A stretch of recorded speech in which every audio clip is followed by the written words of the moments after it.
Уже на протяжении года силами Черноморэнерго осуществляется расчистка всех магистральных воздушных линий от древесно-кустарниковой растительности.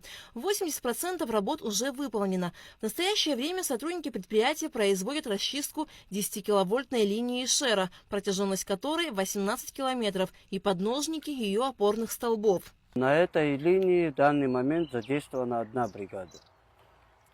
Сложность заключается в том, что здесь труднодоступная местность, горная местность, техника не может подъехать. Лес, кустарники, все надо делать вручную, топорами, дружбами. Доходить до нее трудно, это все время. Буквально эта линия, уже этой линией мы занимаемся дней 20. До 14-15 километров расчищено. Падение деревьев на линии электропередачи, обрыв проводов нередко становится причиной прекращения электроснабжения потребителей. Поэтому расчистка воздушных линий мощностью 220, 110 и 35 киловольт от древесно-кустарниковой растительности и вырубка опасных деревьев на прилегающих к электросетям территориях проводится регулярно. Параллельно с этим Черноморэнерго осуществляет ремонтно-восстановительные работы и на подстанциях.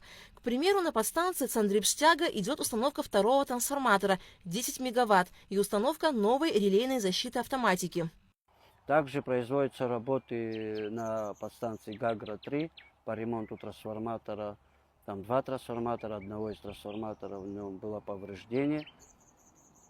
Сейчас в данный момент производится работа. Также на подстанции Афон тоже ремонт трансформатора, уже к концу идут работы.